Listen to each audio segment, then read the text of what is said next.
No, I'm just kidding. I'm not going to do that. I just did 30 seconds of hot jokes. That's enough. It wasn't even a joke. It wasn't even that funny. Although you're laughing. Maybe I should consider a change in career. Anyway, no, I won't do that. Thank you for being here on this hot day. You could have made lots of other choices to be in comfortable, cool, wet places, and you've decided to be here. And I'm grateful to see you all here. We have a great faculty event for you tonight. My name's David Simpson. I'm the program director here at the Work Center. I'm grateful to be here. My pronouns are he, him. We're going to hear from former Falk Fellow and poet Tracy Fuad this evening. We're very excited about that. Can we have a round of applause for Tracy? Who's still suffering from jet lag because she came from so far away. Do you know where she came from? Yeah, this far. I don't want to step on the toes of the introduction, so I'll stop, but it's a cool place to be from. We're also going to hear from Lipe Borges, photographer, and Lipe's co-teacher, Julia Coombs. We're really excited to have you up on stage tonight. Both new teachers here at the Work Center, and we're really glad to welcome you. We're glad you're here. Thank you for coming. Tracy's going to read. Lipe and Julia are going to make a presentation, and you'll get to see their work. And then we'll bring everybody up, as we always do, for a Q&A afterwards. So stick around for that. Bit of housekeeping before we begin. Thursday night. What's Thursday night? That's right. And I've noticed there are a lot of signups. So good job, everybody. If you haven't, I said this last night. If you're here yesterday, I'm sorry, but not that much. Do sign up. You won't regret it. It'll be a really wonderful experience for you. Ask anybody who's done it before; they'll tell you. And let's see what else. Tracy's going to be signing books at that table after the reading, so where Laura's sitting.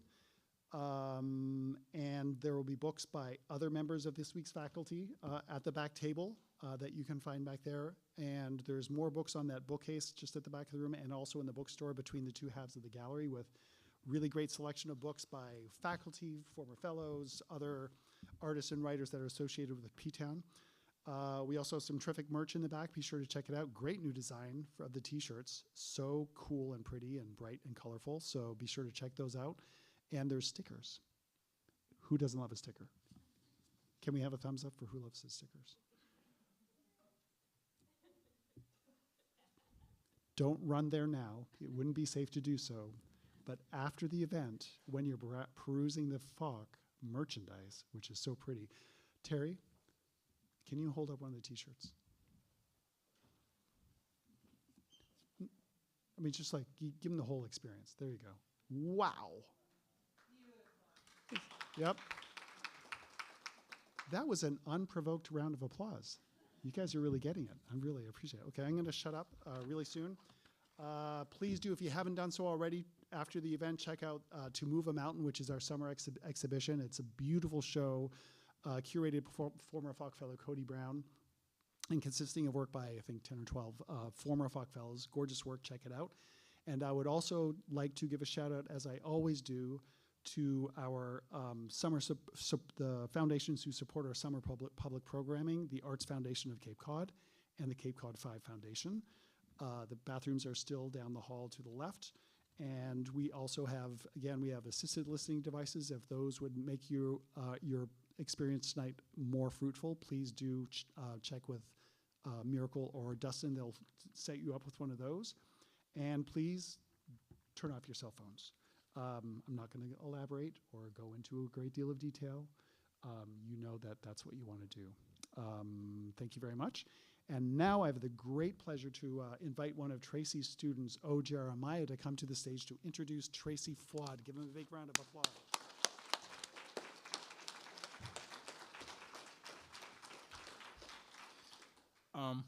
Good evening, everyone. My name is O. Jeremiah a Nigerian poet. I currently live in Athens, Georgia, where I am a student of creative writing and literature at the University of Georgia. I'm here today on a scholarship by Georgia Writers Association, so thanks to them, to introduce Tracy's work a little bit, also to welcome her to the stage. So When Dustin reached out to our wonderful court about an opportunity to introduce Tracy, I was swift to say yes. Um, Almost immediately after that commitment, I asked myself, what have I gotten myself into? Because when introducing anyone, more so writers whose work you admire, there's this subtle requirement that you know them personally, as experience showed me yesterday. What a beautiful introduction. Or at least you share a few things in common with the person who you are introducing to the audience. So you can imagine my relief when I realized that at least we share bath season as Chandra's activity on Sunday revealed to me. So for starters, we have that. More so, I had 2 days to know and prepare as a student in Tracy's workshop. So, yay. Um, in Dustin's email, he wants me to explain before this audience any personal connection or reason for taking Tracy's workshop. If time were on my side, I'll probably give a longer speech, but tonight is not my spotlight. You should probably come out when I'm reading on Thursday. Uh, so my personal reason for taking Tracy's class is because I come from a heritage of incantation and enchantment. I'm in a workshop titled Poetics of Incantation. So I grew up surrounded by incantation, literally speaking. A vivid illustration of that fact is that we watched indigenous Yoruba movies where victory between the protagonist and the villain is not won because you are the protagonist. It's won because you are the better singer, the better chanter. So when I became a poet, these sensibilities carried over into my work, although my parents would be very shocked to know that I'm doing incantation because I was raised Christian. So coming from a post-colonial society where indigenous practices like incantations are demonized, I felt obliged to hold on to this practice and to sign up for Tracy's workshop. So Tracy's poetry is charged not only with an oral enchantment, but also a very visual one. There is an insistence on seeing the world over and over again. In our second collection, Porter, which won the 2023 Phoenix Emerging Poet Prize and published in 2024 by the University of Chicago Press, there is an ontological rigor of seeing the world as if something is waiting to be seen. As the speaker reviews in one poem, The Thought Space, beyond seeing what is present, there's also a hunger into seeing the past that is charged with this anthropological precision. Not only what is buried beneath the ground, but also what is buried within language itself. And she also brings this kind of curiosity to the class. In my experience, and my colleagues would agree with that assessment. One last thing we share in common. This year, I was a manuscript reader for the Donald Hall Poetry Prize, a prize she had won 4 years ago with our first poetry collection, About Blank, judged by Claudia Rankine and published by University of Pittsburgh Press. I kind of understand the rigor of the process as a preliminary reader myself, a rigor of reading that is only capable of winning the heart and the ears of the reader. Something which Tracy's work easily wins. Tracy is a National Endowment for the Arts Fellow. Our other poems are published in the Paris Review, the Yale Review, and the New Republic, among other places. She currently lives in Berlin, where she teaches poetry and directs the Berlin Writers' Workshop. She's also an alumnus of this wonderful place. Join me, ladies and gentlemen, and everybody here present, to welcome Tracy Fuad to the stage.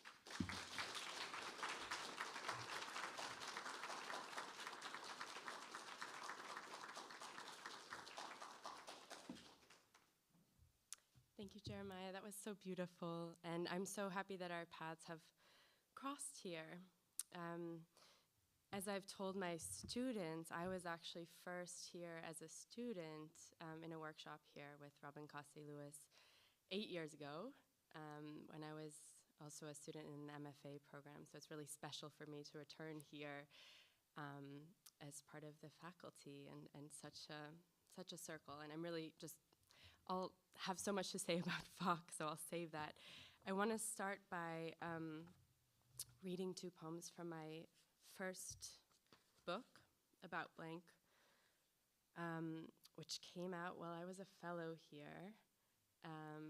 And I had the book launch for the book in this room. So it's also just, there's a lot coming around for me here. So thank you for being here on this really hot day. I've been complaining about air conditioning because I live in Europe and we don't like it, but now I'm really grateful, so I won't make any more comments. I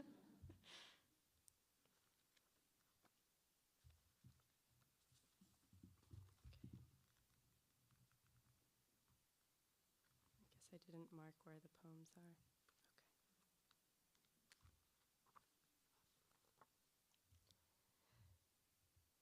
Okay. www.kurdchat.com.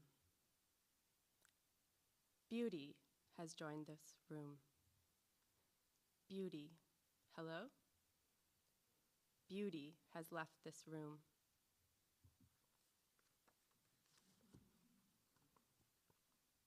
I'm going to read one more poem. My students have been so wonderful this week. It's just been a pleasure. You never know what a workshop is going to be. It's so much about who the students are, what they bring, and it's a super wonderful group. And we were talking about incantation, we're reading and writing, and today we were working a bit on spells. And this is a bit of a spell exercise. So this is for my students, and thank you also for coming. Object exercise. First, you must gather the objects. Open the polish and polish each object until every object is coated in polish, a thin film that takes on the shape of the object. Then dissect every object with a circumstantial blade. When the object is fully dissected, remake it, but more in your image. Then use concise scissors to prune the object, removing what wilts or yellows. Turn up the object sound, then dissect again. Hold each piece to check for resistance. If it withers, it's an object. If it shudders, it's a subject.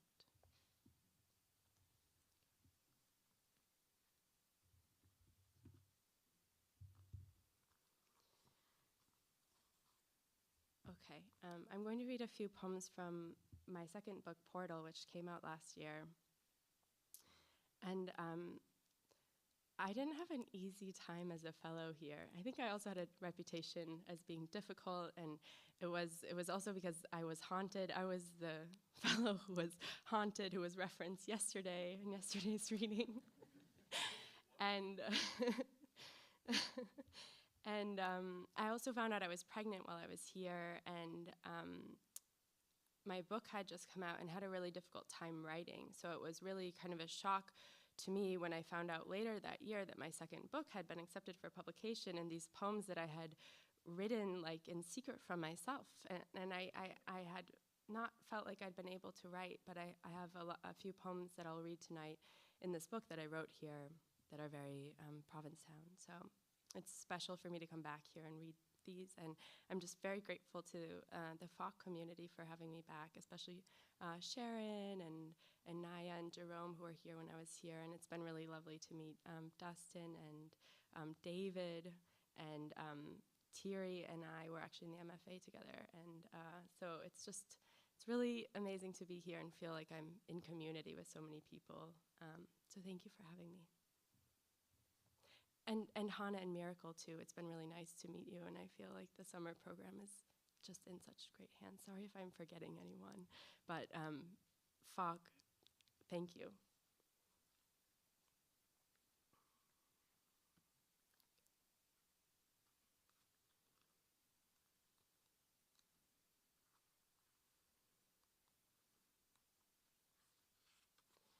Nihilism.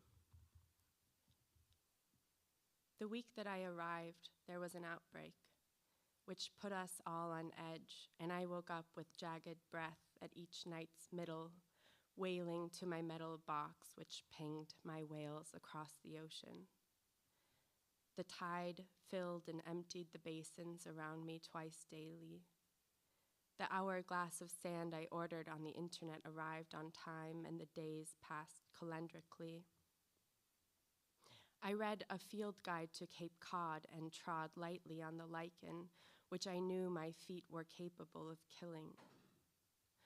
One night, globs of algae washed up, pulsing with their own dim light. I hadn't meant to let in the part of me that hated me, but there it was, hovering above my folded body in the attic that was for a spell my home. I flew across the ocean, and when I came back, I could no longer sleep. Something foreign had lodged in me and formed a cord, leaching from me what it needed. A storm came and knocked out the power, then another. We all got sick, then recovered. An absence watched me as I lay in bed all day, rubbing my belly where I thought it might be. Then sound, at frequencies too high to hear, was pulsed into my abdomen, reflecting back a mass that quivered in space with regular rhythm, a beating preceding an actual heart. What is the point of flowers? A child had asked his mother last summer while I was bussing tables, lingering over plates to eavesdrop on her answer. The roses which proffer odd blossoms all winter here in the dunes of the Cape came as cargo, stashed on a passenger ship headed to Boston from England that foundered and wrecked in fair weather on the first day of March in the middle of a century of empire. Driven ashore, the boat broke apart, discharging its cargo of nutmeg and linens and nursery stock, drowning some dozens, including the captain, who had conspired, it later came out, to sink the ship, doubly insured, worth more sunk than afloat.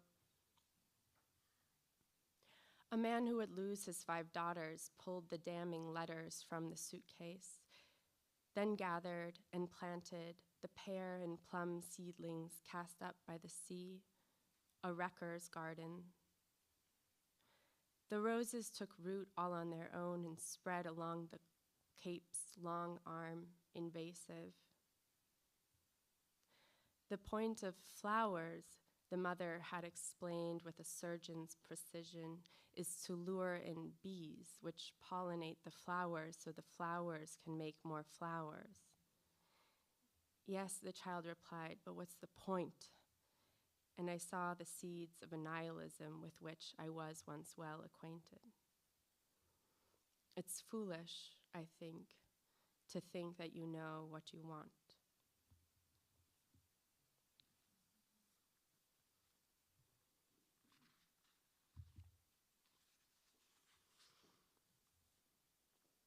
Okay, I'm going to read one more Provincetown poem, and then I will move, as I moved, to Berlin. Radicality. For months, I felt I'm not myself, but myself's assistant, toiling on myself's behalf, half here, half nowhere, as I plow through emails to myself's relatives and contacts. I email my grandfather to say I peeled and cubed the quinces from the tree in his new wife's ex-husband's home among the redwoods, where he moved at 92 because he was too old to live in Kurdistan anymore in these times. The quince was green and white and shaped like a pear, but it wasn't a pear. In this life, at night, I find I choose to scrape the meat of my attention on a grater so it tatters, disappearing into ether, into the nether of the internet. The internet thinks I want to have a baby, and I do.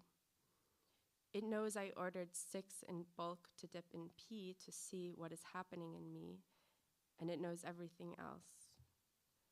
We wanted it, panopticon in which we split to be both watched and watcher. The first time I saw the O missing from God, I was 10 and rendered speechless. I had recently received a failing grade on a test of the 10 Commandments. I was raised to be skeptic by skeptics, but believed in believing. I believed in circles, in the potency of future, in holes between places and times. I know nothing wholly and will not. I didn't know where I came from, but knew I would know its pitch and tenor when I heard it, and I hear it. What should I say? There is a part of me that isn't me. What I thought was rain on my roof was the kettle warming. What I thought was a pile of rocks on the far spit of sand was a young whale strangled in a fishing net and starved. What I thought was morning was 20 minutes past noon.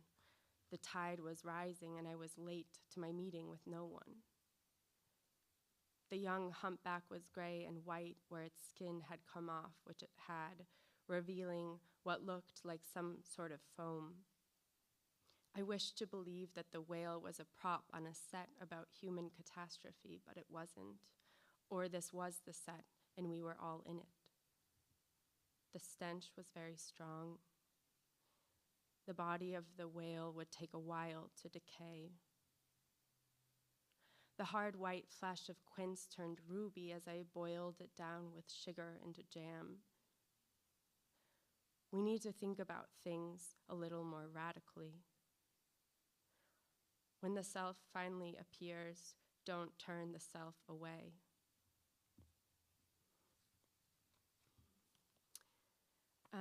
That poem has a line in it from David Graeber. We need to think about things a little more radically. And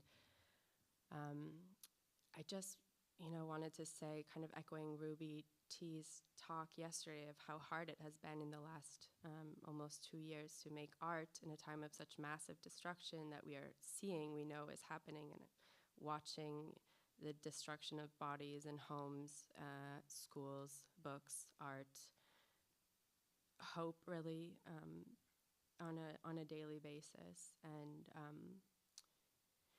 I don't have any answers, but I think when I'm in a place like this and feeling so much joy and surrounded by so many wonderful people also committed to art, it for me it has this feeling of just wanting to strengthen my commitment to resistance, and I hope that has the same effect for you, and I hope that us being here and enjoying ourselves and meeting new people and making art together can also strengthen our commitment to refusing this death machine and using any influence that we have or power that we have or money that we can spare to reject the premise that this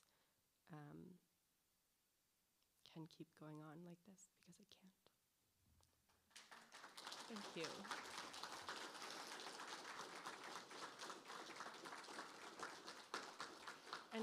And thank you. I mean, I just feel a tremendous solidarity here in this community, and that means a lot, because the art spaces in Germany aren't like that, which is a sort of double, terror, considering the history of Germany. So I thank you for the solidarity. I'm going to read 3 more poems, Berlin poems.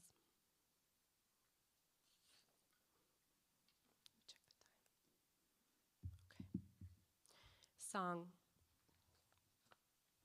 Sometimes it was just a humming which came through the windows at night when I couldn't sleep, the sun already warming the cool air of night, the pitch of the humming not unlike the pitch of the singing which came from the couple 2 stories up who sang opera, which came down the walls, which were thick, built, it would seem, out of rubble, except for the walls between rooms, we learned one hot day in July, the point of a screw emerging in our bedroom from the pentagonal kitchen, which looked out on the backyard where the beans I'd sowed in mounds of earth were brutalized each night by slugs or snails, which roamed the plots, especially after rain, though it rained so little, the grasses bleaching yellow, though summer had barely begun.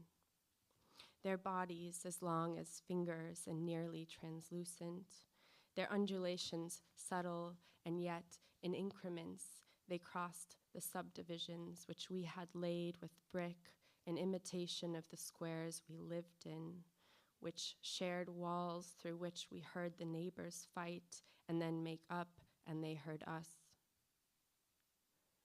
Sometimes I flung the slugs over the fence remorseless, other times deciding it would be cruelty to do so, even if my flinging meant that briefly the gastropod would fly, even with the knowledge they'd return, would penetrate the chain link fence to eat the waxen bean leaves, young and doomed.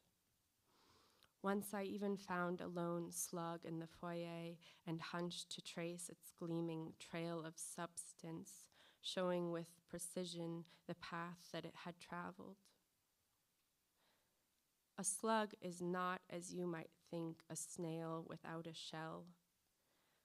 A slug lives its whole life without a shell, like I do, scurrying across the street to weep before the woman singing outside the Neukölln town hall, her low, clear notes unearthly in the morning rush, a sort of song I'd never heard before. Once it was a melody I swore I knew, which entered my apartment, so alluring that I ran out to the balcony, then pressed my ear against the thick walls, then the thin ones, but heard it clearest in the middle of my bedroom, as if it was the air itself that sang. And still I make my stale ritual each week or so, logging on my fake account to watch the stories of a lover from whom I'm estranged, clicking through 3 years to reach the present, noting the deletion of my presence, though not the images I filmed of her twirling in a crimson cape as bells rang in the darkness and in daylight, spread-armed beside a flooded river, and the inking of a ginkgo leaf that matches mine, which we'd driven up to Köln to get 3 years ago, last winter, almost 4. Now I climb in nearly daily and with utmost caution to the bathtub, my great windfall, though it is so small I need to curl up fetally to fit in it. Submerged, I press my fingertips against the dome of flesh I had become, trying to find the hard sphere of the baby's head, then what the midwife called the little pieces, by which she meant the baby's feet and hands. In bed, I browse potential monitors with convex eyes of glass to see the baby from a distance, and in darkness with technology developed by the British Army. So in theory, I could watch the baby while I drank a blood orange cocktail down the street at Neue Republik, which I deemed a needed, if symbolic, return to what I called my life. The possessive my, essential to the notion that the sum of what I saw and felt belonged to me.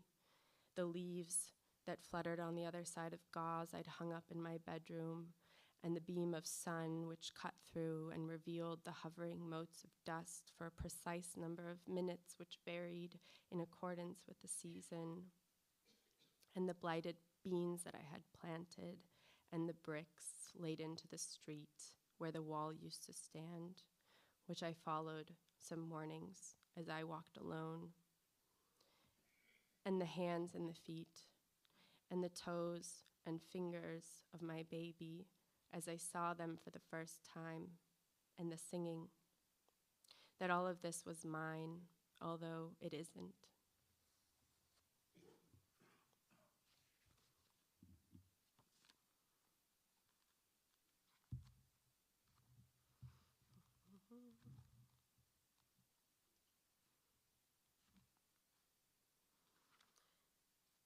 I think I'm just going to close with one last poem then. It's a very short poem.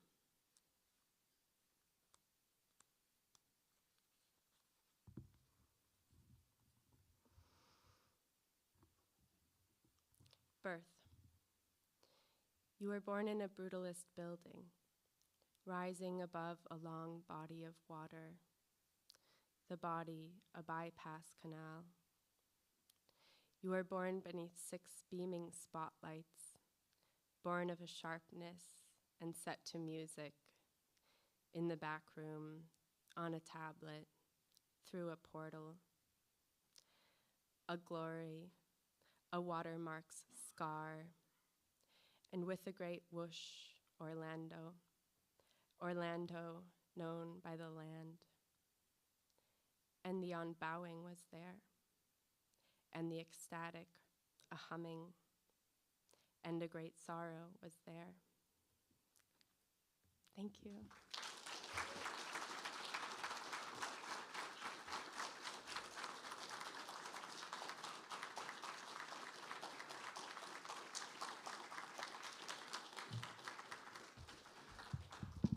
I think we need a little more applause for Tracy Fuad. Thank you, that was beautiful. Thank you for coming all this way. And also thank you very much, O Jeremiah, for a great introduction. Thank you very much, it was really sweet. And now I'd like to invite one of our wonderful summer program assistants and poet, Miracle Thornton, to the stage to introduce Julia Coombs and Lipe Borges. Miracle, please come on up.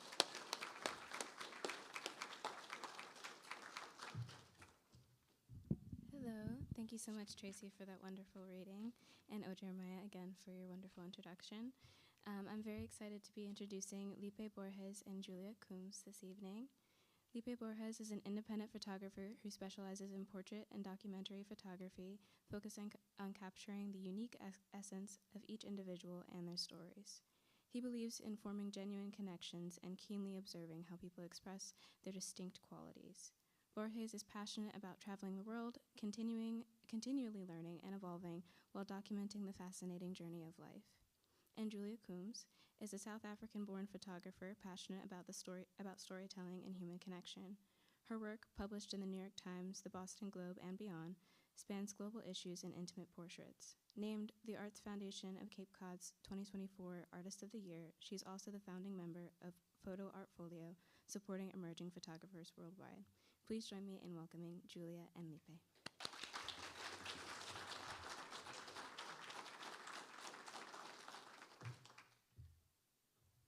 Hi, good evening.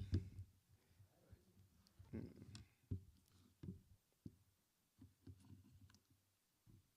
you just turn off the light, please, a little bit?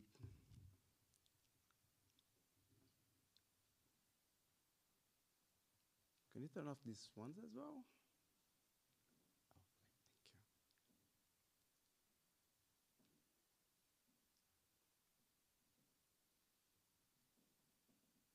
Oops. I think we need the sound on.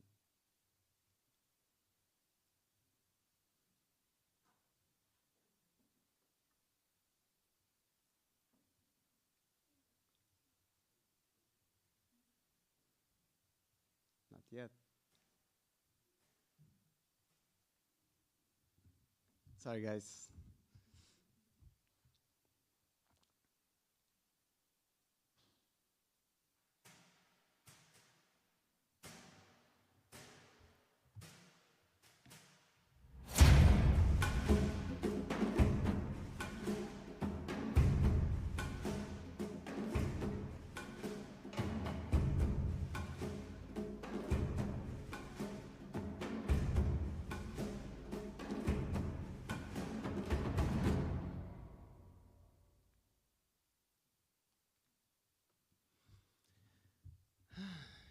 Good evening. My name is Lipe Borges. I'm from Brazil, and English is not my main language, so forgive me if I have some trouble with some words, but the very first time that I came here to the Fine Art Work Center was with Mike Sestaro to do some interviews with some fellows around, and I felt like this is a really magical place that can really transform the artist's life. Being an artist is not that easy, and having organizations like that to empower artists is just amazing. And I felt like, oh my gosh, that's so incredible. And being Provincetown is such a place that make me feel safe as an immigrant, as a person, as a being that I want to express myself in a different way. So I just feel like super safe in a place like that, in a place like the Fine Art Work Center, and that's so incredible. So I really appreciate Sharon, David, Dustin, Miracle, and everybody involved in this organization, because it's Sarah. So it's just a pleasure to be here. Does anybody here has this fear about clown? I have to say that I was in one place that would be a nightmare for you. I had this experience to go to the Amazon River with 100 clowns from all over the place. And it was a really transformative experience in my life. When I first, photography for me, the camera for me, it's just a big passport to get connected with people. And when I was in college, I was studying social communication, and I had these 6 months studying photography, and I had this experience to go to the darkroom, and I saw the image just born in front of me, and that was, oh my gosh, magic is just here, just right here. So that was my first spark to photography and to this experience to work as a photographer. Does anybody know who, oops, I'm just going for my thing here. So, and I have to apologize, but we have this big window. We, as a photographer, we love lights, but in this case, it's kind of so hard for us because we would love to have more contrast in the pictures here, but so I apologize. The pictures look much better here in my computer than for you guys. And anybody knows who is this guy? No, that's not Salvador Dali. And anybody watched this movie? Patch Adams. So this movie is based in a person, a real person. And this is the guy. And I had, when I first started photography, I started to work as a professional photographer. I was looking for non-profits that I could collaborate. And I found this amazing group in my hometown that they went to the hospital wearing as a clown. And during 2 years, I was just completely passionate about this. And we all was inspired about this person, this guy. And it was such a gift for us we got one grant to go to the one clown trip in the Peruvian Amazon. And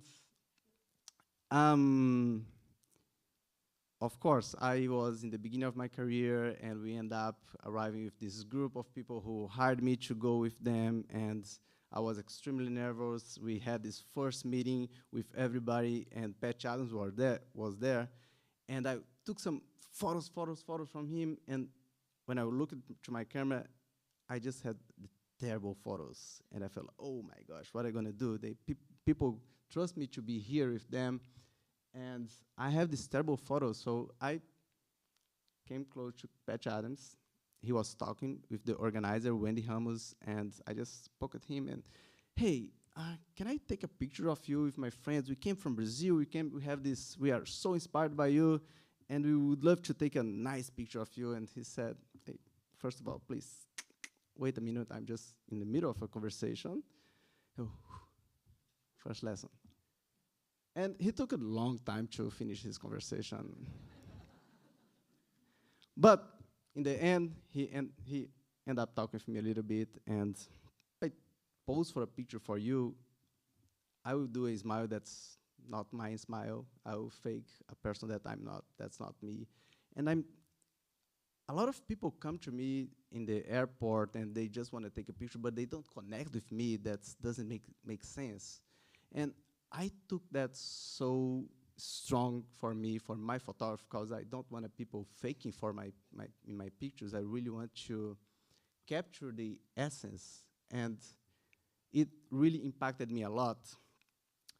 When we arrived in Peru, in more precisely in Iquitos, in a district called Belém, the first thing that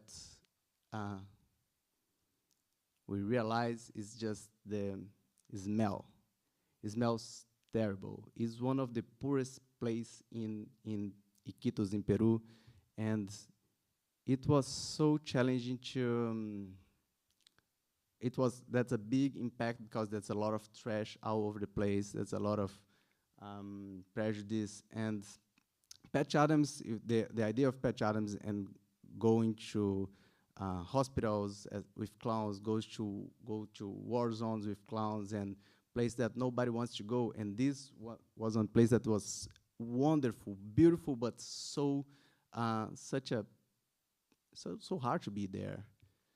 And I was walking around taking some pictures, so that's one of your nightmare. I'm sorry. A ton of clowns just walking around in this place. But it was so beautiful to be there, and so beautiful what these clowns were doing, because they were giving up for 15 days just to be around people that they didn't know, and to be honest, be a humanitarian clown, use the mask, use the nose, is just an excuse to talk about serious thing. So they had this mask, and they are able to go to places and to talk with people to find what is the problem of this community and help them. So a lot of doctors are clown, a lot of engineers or people who are interested to change a community. So they are doing that for almost 20 years in the same place. They go back every year. And some people move there to live 4 years and to spend in this place. So I think that the red nose, the smallest mask in the world, is just an excuse to get close and to get connected. And they have the mask to approach with people. I have the camera. That's another passport. And I feel that that's a really powerful passport. I was just walking. Oops, I keep passing here and I forgot about that. Well, this trip was really transformative in so many ways for me. And just to be there and just to connect with people and just to experience something that was completely new, it was really impactful.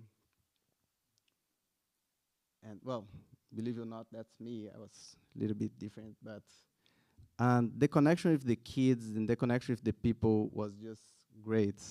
And remember that I told you, oh my gosh, Patch Adams, can you pose for me? And he said, no, I'm not. But at some point, I just set up a small studio. I had a really precarious equipment at this time. I had one light, so it was really challenging. But I set up a studio, and I start just talking with people and just asking questions that I didn't want them, because when you are a clown and you have your nose and you want to act as a clown, you want to perform, and I really want to look for the humanity and anyways, making questions and deep conversations. And I start to take more pictures, more clowns. Sorry, buddy, again. And more clowns. I told you, 100 clowns in one place. They do that every year. And this experience allowed me to change the way that I approach to people in my photography. And I was able just to talk and wait for a moment that they wasn't acting for me. I was waiting for moments that they were expressing their real selves. And I end up just doing a small magazine about that. This is an ongoing project, it's not ready yet, but It's a project that that really transformed my journey, and transformed a lot. That I developed another project in my hometown.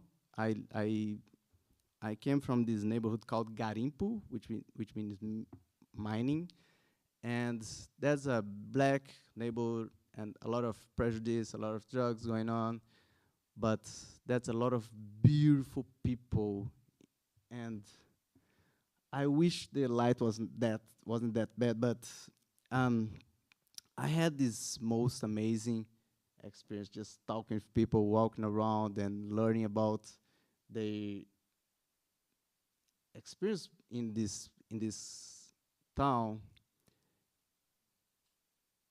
Garimpo was a place like where the music was born in my town. A lot of people are musicians there. A lot of people are artists, and they are extremely talented. And talking with these people just was really impactful in my journey. Oops, I wish that one could stand out better.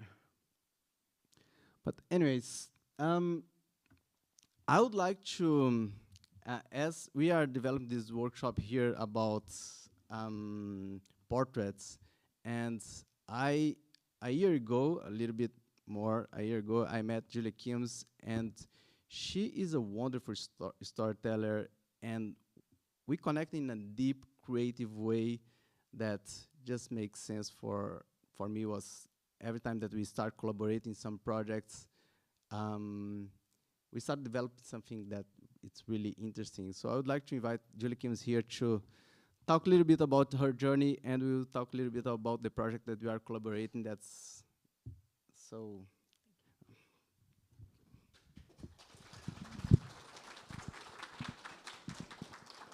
Hello, everybody.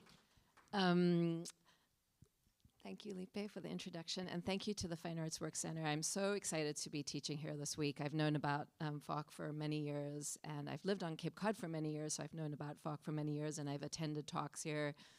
And it just is such an honor to be teaching here and spending time in this beautiful place, in this wonderful community of artists, and of course, Provincetown, the coolest town in Cape Cod. Well, actually, maybe the coolest town in the whole United States. Anyway, as mentioned earlier, I grew up in South Africa, apartheid-era South Africa. I remember at the age of about 13 years old, my dad was reading a newspaper, and in the front of the newspaper was a big white space. This is not the newspaper itself, because this is an American newspaper, but at the time it was a South African newspaper, and there was a big white space, and I was so shocked to see this white space in a newspaper context, as you know, it's usually jam-packed. And I asked my dad about that space, and he said, well, the article is about Nelson Mandela, and Nelson Mandela at the time was a banned person. So one couldn't see a photograph of him, one couldn't read anything he'd written or hear anything he'd said. And the newspaper very cleverly was making a comment about censorship by running that big white space. It was actually only in the United States, when I moved to the United States at the age of about 16, that I saw for the first time Nelson Mandela, who would then become president of South Africa, you know, which was unbelievable to me, because when I was growing up, you know, he was such a censored and banned person for his activities. Anyway, very soon after that, so I was just struck by how powerful must an image be if the government is so afraid of the impact it will have on the people who see it. So soon after that, I was actually happened to be going through my mother's desk drawer, and I ran into these black and white, stark black and white photos of teenagers, probably about my age at the time. And the kids had, you know, their arms in plaster casts. There were cigarette burns on some of the kids, and I was just so horrified and shocked by these images. And of course, I asked my mother, and she was a psychologist at the time, doing some, you know, secretly working with an organization counseling kids who'd been detained by the apartheid government for so-called anti-apartheid activities. And again, seeing these images brought home to me the reality of what was happening in the country that I was growing up in. I mean, some of these images were taken, you know, a matter of not even 10 miles from the house that I was growing up in this well-known ominous building in downtown Johannesburg. So this really began my sort of fascination with and obsession with photography and the storytelling potential it had. When I later moved to the so I started photographing everything around me and just kind of photographing my world. I was actually telling some of the faculty a couple days ago that at the time I was actually living in a psychiatric residence because my mom was running the psychiatric residence, and my peers were the patients who were bipolar and schizophrenic, and none of my friends were allowed to come over because their parents wouldn't let them. And so I found myself photographing, you know, the people around me and the people I was spending time with. Unfortunately, I don't have any of their photos here, but this was one of the Blackstaff's children. And when I came to the United States, I always had scholarship jobs that placed me in the darkroom teaching other students how to develop film and print images and how to photograph. And I started photographing my peers. Again, I was just really in love with photography, and I felt like it gave me a voice in some way. So these are just some of my early photographs from, you know, when I was 16, 17. I fast forward many years, I ended up studying photojournalism. I did a master's degree in photojournalism, and for my master's degree, I actually returned to South Africa to do a project about kids growing up in post-apartheid South Africa. So these were 7-year-old kids who had all been born the year apartheid ended, and I was really fascinated with the idea of capturing the lives of kids who were now growing up in a country that was no longer at all similar to what, I mean, it was similar, but a lot of changes had taken place. So I'm not going to really talk about individual images, but I, you know, my work from the very beginning was sort of centered on storytelling and on themes of identity and belonging, and on kind of amplifying the voices of those whose stories were not necessarily heard. And I was very, again, you know, Lipe pointed out, you know, the light is not the best in here for us in terms of being able to see these images. So, you know, there's a lot more detail in these, but you can get the basic idea behind the stories. I found myself really focusing on stories about women partially because I'm a woman, and because I had over and over again encountered how women's experience and stories were often misrepresented or not represented. And I just found myself gravitating to stories about women in places where they were struggling and not necessarily being seen or heard. So whether it was a project that I did in India about young girls being brought into the sex industry through this antiquated system of religiously sanctioned prostitution, or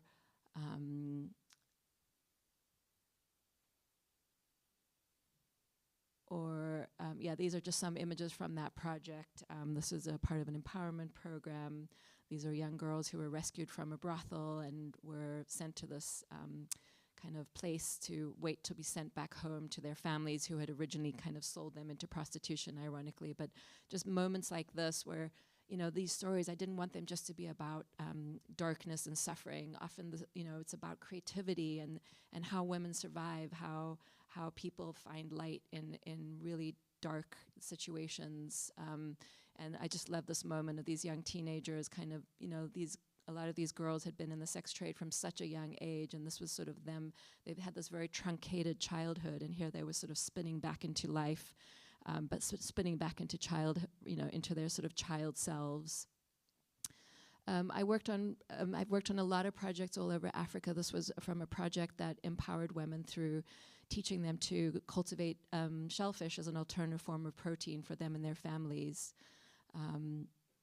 So again, you know, stories of empowerment within, you know, a framework of a lot of, you know, dispossession and, you colonial, post-colonial society.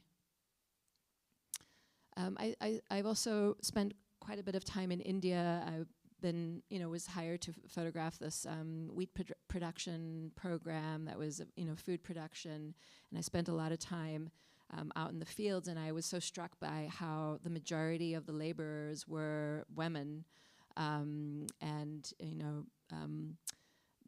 that a lot of the farm labor around the world is performed by women, not necessarily very young women either. This was back in South Africa. It was a project about young migrants who were squatting on a no longer active gold mine.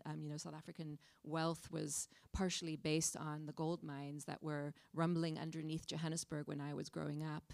And when I returned back to South Africa, these gold mines were sort of defunct because they were no longer viable. And as a result, migrants who didn't have a place to live would move into the old hostels and make use of the property there. I spent several years covering refugee education programs, and again, the stories there I was really drawn to were the stories of young women who were brought into these programs, and it was just, really powerful to see these refugee camps where there's almost no opportunity for movement forward in any way, and these programs were allowing these women to learn online and communicate with professors in the United States, and have some potential for a future, essentially. This was in Lebanon, Syrian refugees, similar program.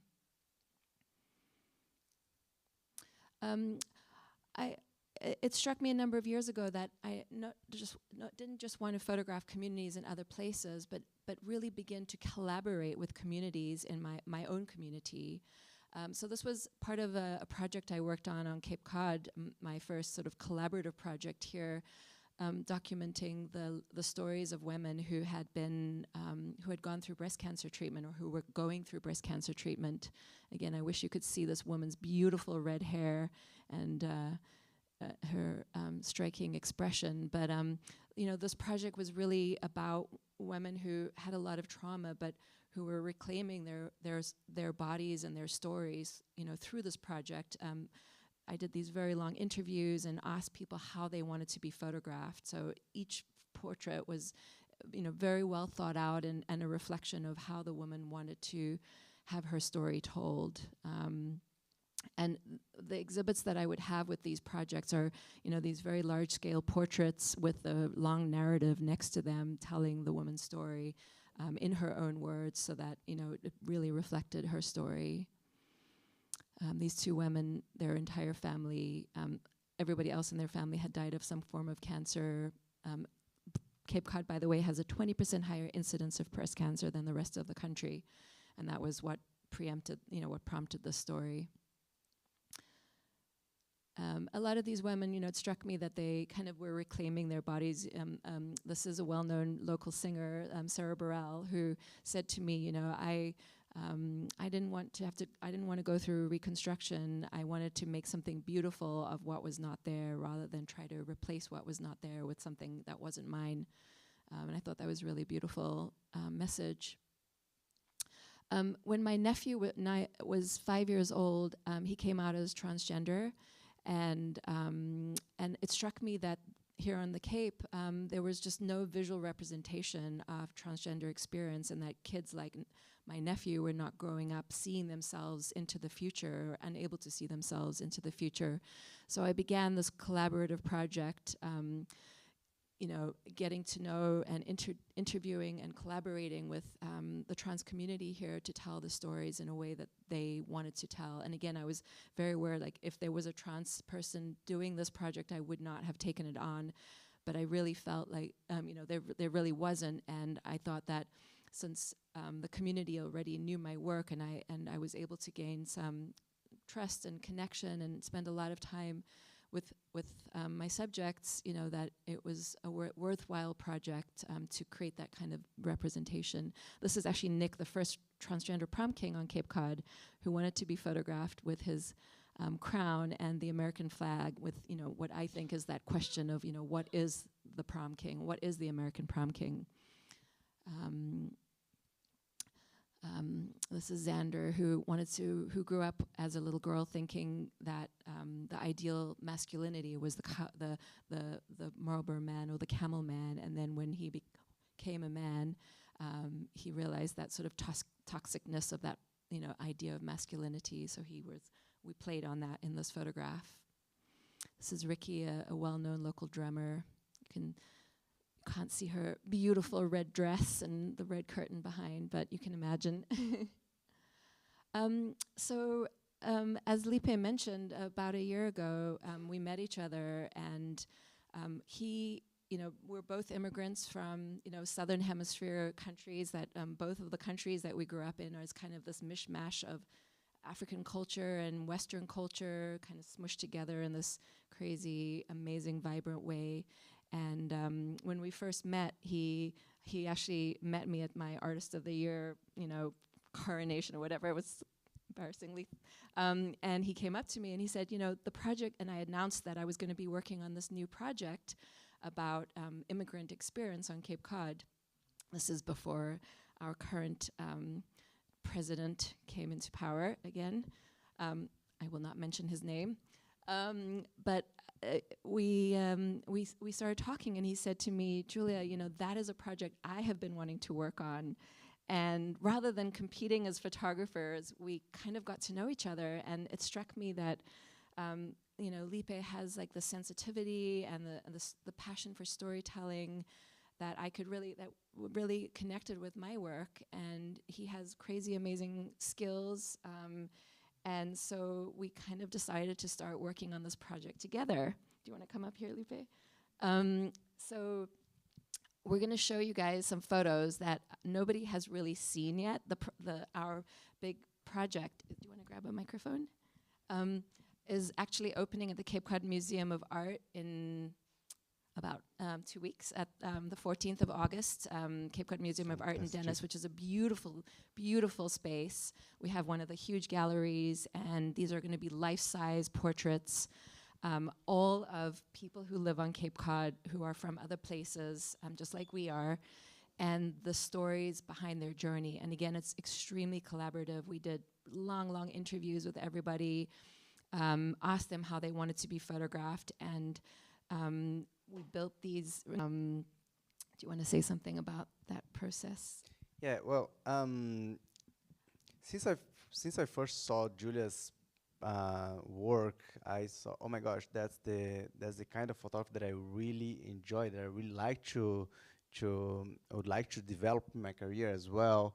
And we start talking, and we saw that we had our skills or abilities could combine. And back in the days in Brazil, I used to run a photography school, and it was just amazing to connect with all these storytelling elements that she brings in her works, and all the lighting, that we can just make something different. So that's what we are collaborating right now, and that's what we're going to show a little bit in this project called Invisible Threads.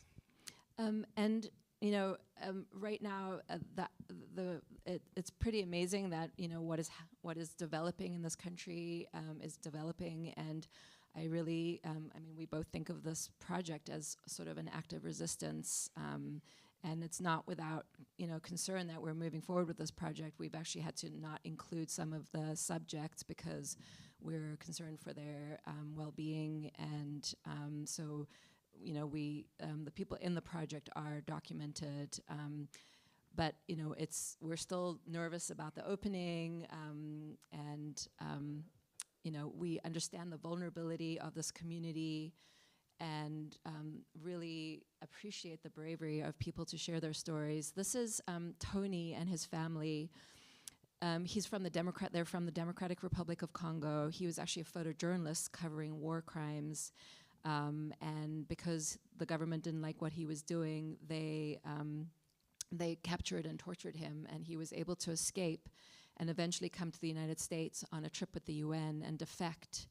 And he was eventually able to bring his wife Joelle over and their daughter Pearl, who is standing there, who was, she came over when she was 7. She hadn't seen her father since she was 1. She's now 11, believe it or not. She looks, I know, so very tall for an 11-year-old. But and this is their little daughter, Faith. So Pearl, Hope, and Faith are their 2 kids, and Tony wanted to be photographed with this new child in their family, the first American citizen in their family, and just they wanted this photo that was really centered on loving and protecting their new family member and kind of being together as a family. So, there's a lot of complex lighting here. You can't really see the details, but there's a portrait of Faith in the background there, and various other details. And we really wanted to connect, their hands and really think about those narrative details. Lipe, do you wanna? Yeah, this is Ling Long. I used to work as a sushi chef for 2 years, and he was my boss. And we connected in a really deep way. And when we were just looking for people to bring to this project, I said to Julia, oh my gosh, Ling Long is such a great person, just great human being. And one thing that I really like about these portraits is all about the colors that we are playing with, and Julia has a really good sense of organization in the image and the composition. So combining that with the lights and the colors that they are wearing is just something that it's really powerful for me. And yeah, Ling Long is from Malaysia, but he's Chinese Malaysian. So for each one of these portraits, we kind of talked with our subjects about the color and emotion, and what color has a really strong emotional connection in terms of human response. So and also like a cultural association. So again, like all the narrative details, you can't really see all of them in here because of the screen, but there's other narrative details that kind of refer to his story. And this is him with his wife and his little daughter and mother, who just came over and was able to finally join them.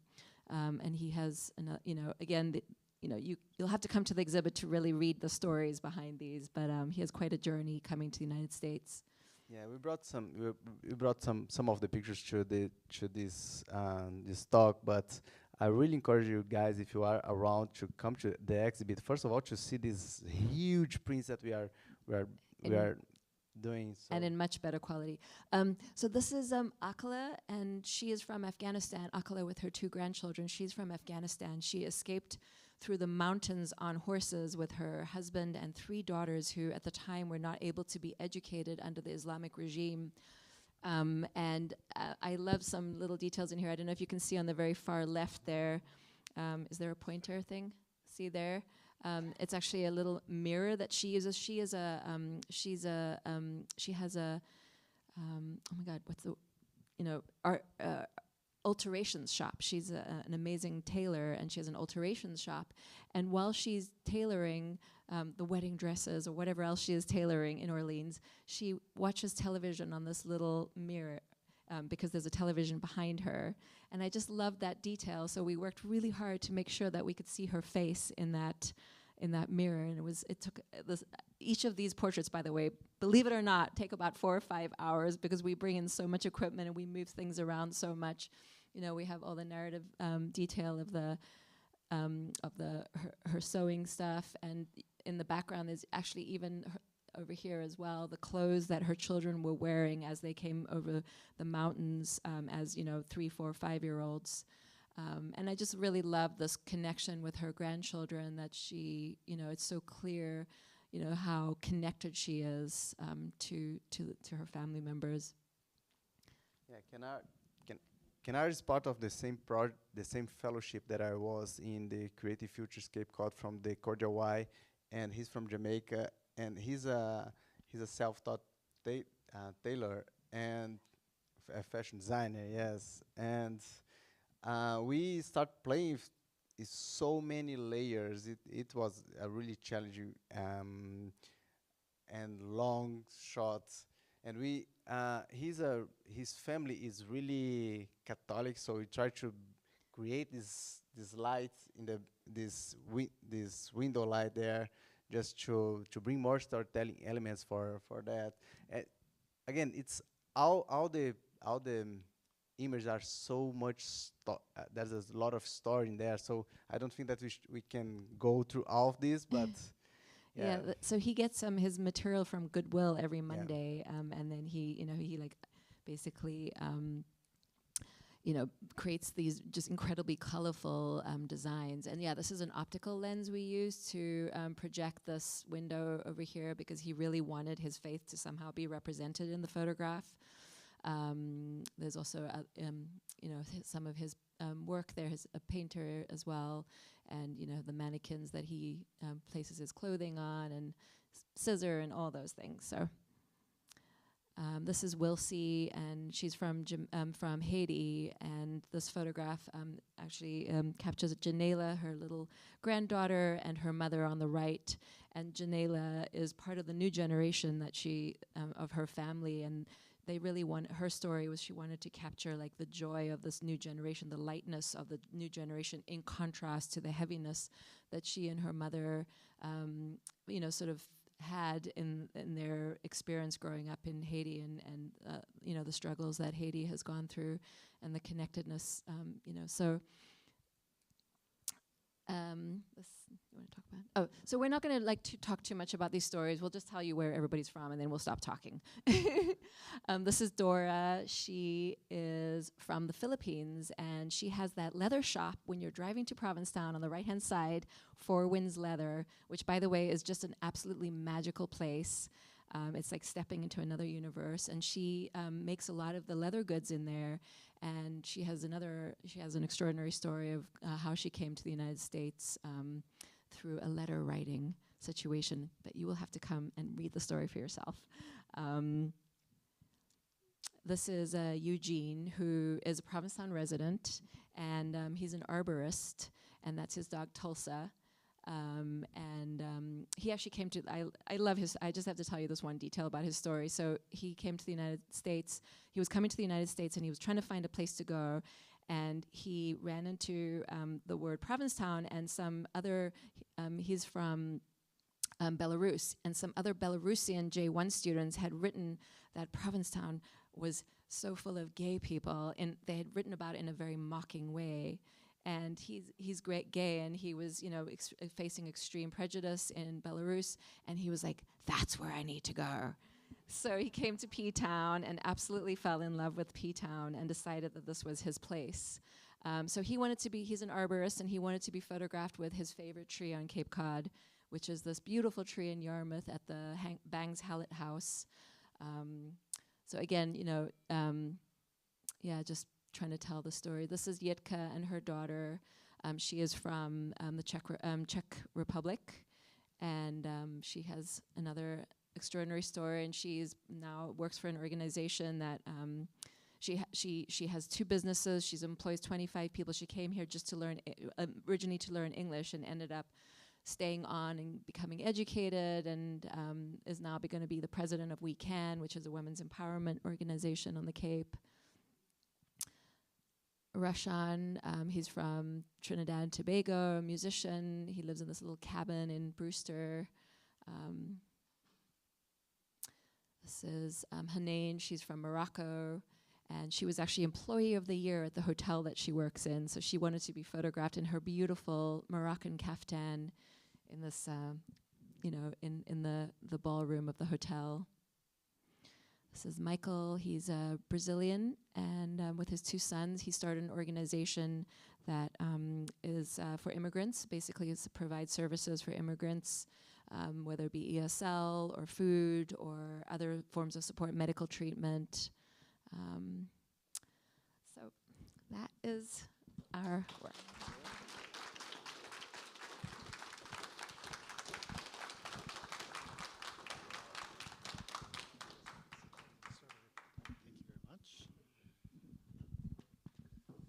Another big round of applause for Lipe Borges and Julia Coombs. Beautiful work. Thank you for sharing. And Miracle, thanks for that lovely introduction also. That's the spirit. That's what we love to see. All right, now we're going to do Q&A. All we ask is that because we're live streaming it so that everyone can hear your questions who are viewing from home, that you wait for Miracle to get to you with a microphone and to speak into the mic when you ask your question. So does anybody have questions for our amazing guests?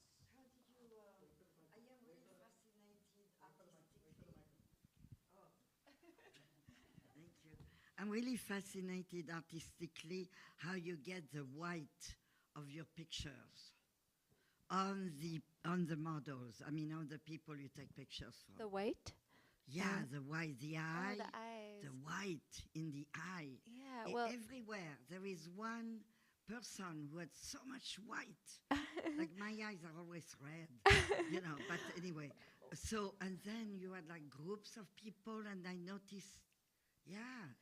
well, I I mean, don't see we that all the really, time. I mean, so portraits are very much created, and we try to bring out, you know, I mean, obviously we're using beautiful lighting and really deliberately highlighting, you know, people's faces and bringing out the features that we think are powerful, and the eyes are so expressive. So why not emphasize the parts of our face that, you know, that speak so much of story? So thank you. I'm glad you liked that. I have a question for Tracy. I'm curious if you could talk a little bit about writing about sound. I noticed in the Radical Honesty poem, or I'm forgetting the name, and also song, you're writing about sound. And I'm also curious, like, how you, like, what interests you about the internet? I feel like I feel like there is. I saw something recently where someone was saying that they don't want to like read work where they write about technology, but I think you do it in a really interesting way. So yeah, just sound and what interests you about the internet.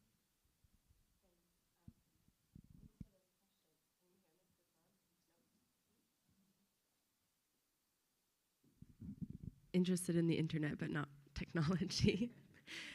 Thank you for both of those questions. I'm super interested in the internet. I think it's fascinating because it's like really, it's disastrous in a way. But a fun fact about me is that I was born the same year and month the internet was invented.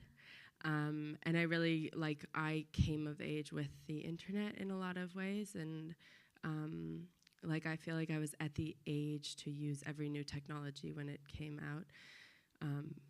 I do reject using AI as much as possible.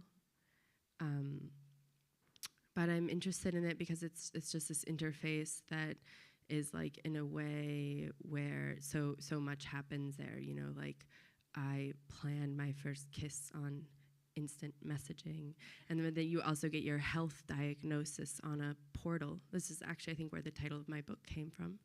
And like that we have to all meet in this horrible, weird place with like bad graphics and then receive news and stay in touch with people and do work there. It's like this false common.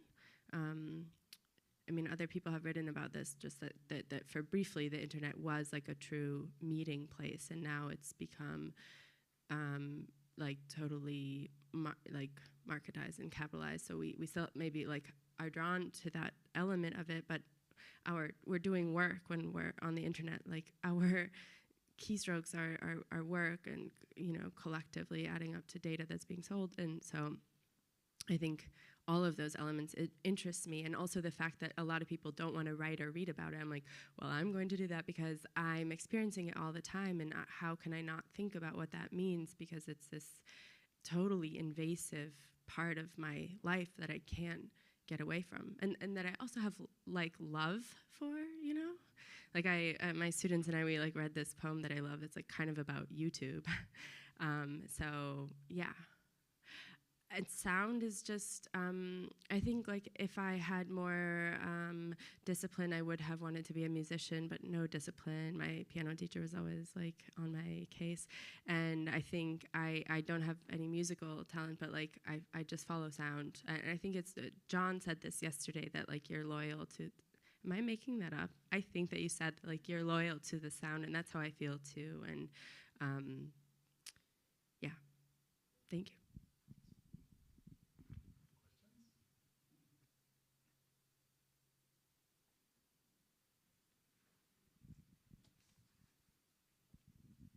dutifully waited for the microphone.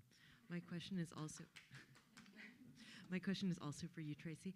I am wondering whether this is a good opportunity to ask you to speak more about how narrative and incantation work together in your own poetry, which was much more narrative than I was expecting based on the work we've been doing together the past couple of days. Thank you. Yeah, it was much more narrative than I expected to. And I wrote these like narrative poems when I was here and when I was like not thinking that I was working at all. And my first book is much, much less narrative. And I am now working on a novel, and with some resistance, I guess like one could say that my work has become more narrative, but I think that that would be a simplification too, and I'm not like interested in that narrative. But I think even in a narrative, and I read these two quite narrative poems. The Provincetown poems are quite narrative, but even in those poems, I think I'm really following the lyric and the sound, and I think for me, like they are two sort of like sides, like they're both driving things forward. And I, like most poets, I think I don't really know how to write narrative or prose exactly, but I think like sound and rhythm is a form of narrative in a way that is pushing us forward, and like poets just know that somehow, and I think like not overthinking the narrative too, or like, you know, I said it in our class, like trusting the poem, or that the poem sometimes knows before the poet. And I think narrative is this thing that maybe is like, at least for me, has to be more planned out or thought about or restructured or retooled, whereas like sound and the sonic work can propel you on its own course if you let it.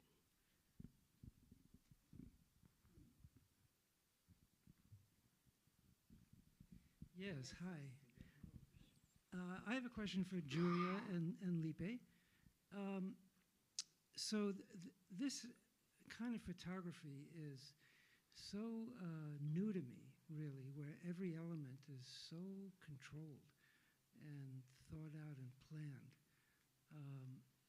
And I'm wondering how you actually do that. Are you like making storyboards of, are you drawing like, you know, little cartoons of what you're gonna make, what you're gonna photograph, and are you doing that together, or are you doing that with your subjects? I mean, how controlled is it really?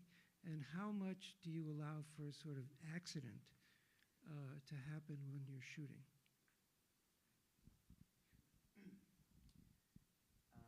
I had some experience that trying to draw what I want to photograph, and it was kind of interesting to experiment. But in this case, that's not what happened, because we have no control about what they have in their house, what the elements that we're going to put in the storytelling. But one thing that I'm really impressed about this collaboration, that sometimes I see that Julie is extremely precise about things, that she changed the frame of the paint in some place that's a lot of interference on the place, but I feel like it helps a lot to what we are doing and to tell the story. But that's why we take like 5 hours sometimes for a shoot, and that's a lot of intentional lighting in specific points. So yeah. Well, I have to say that as a photojournalist who wasn't allowed to change anything in the environment, this is a really far cry from my normal work. You know, when you're out in the field, you aren't allowed to, you know, in the moment that it's happening or in post-production, change anything. You aren't allowed to change reality. You are supposed to capture reality. So this project with Lipe is so different from anything I've ever done, and I'm really enjoying the creative kind of process of really, like, you know, creating these tableaus in some way. You know, we show up at people. I mean, first of all, I do these long interviews with people beforehand. So I kind of, and then I write out the story beforehand, what their story is.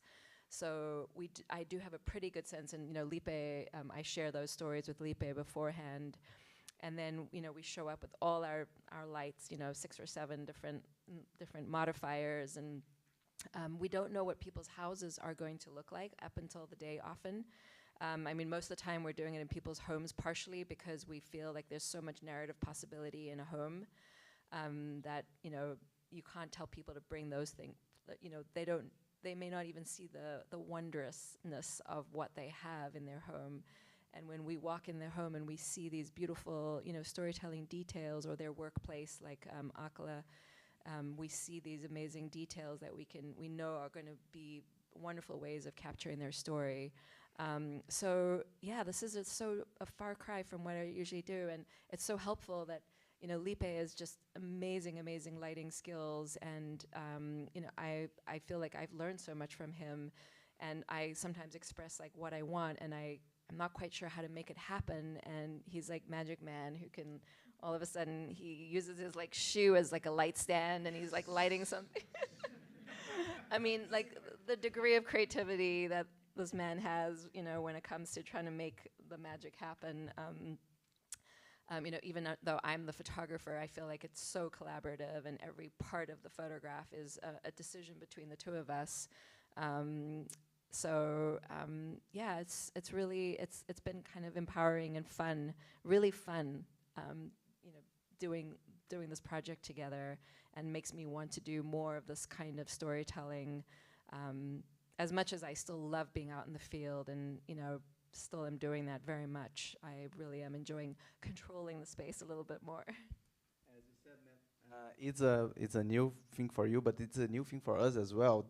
In that level or complexity, and that level of, I really think about this portrait as a painting. You know, when every single object is intentional position in some place. So it's I feel like it's really close to the art kind of thing, just to, anyways, the big complex of composition and everything. So I want to actually say one more thing. Matt, who's in our photo class, talked about how he, when he started understanding composition, and how a photograph is such a really like a painting, like a canvas, that you control every part of the canvas.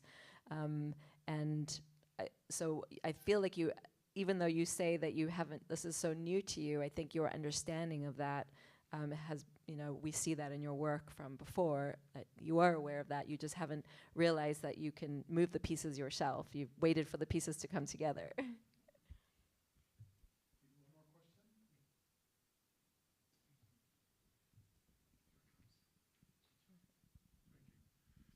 Julia and Lipe, what's your next project, either individually or collectively? Really good question. Well, actually, we do.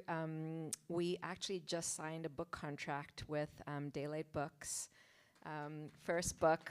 So this feels really amazing and meaningful. And, you know, they were so enthusiastic about this project, and they felt like it was, you know, just such a timely project. And so wonderfully enough, we are actually expanding the project to double the size, and the book will be forthcoming in 2026, and we're going to be having a follow-up. The Part 2 exhibit is going to be at the Cahoon Museum in Cotuit.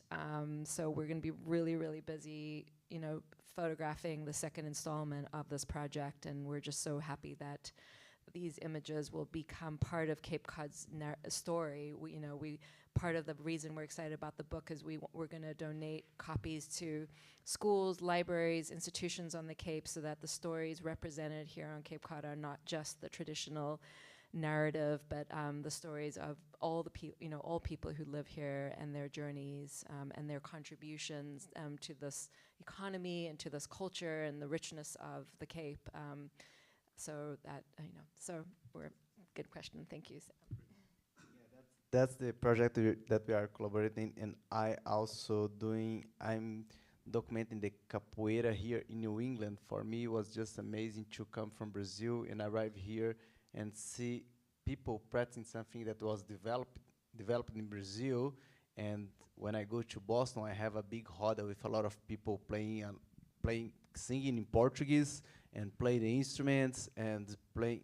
They're doing much better than I am. So I feel like it's really amazing to be able to document that. So that's one project that I'm working on.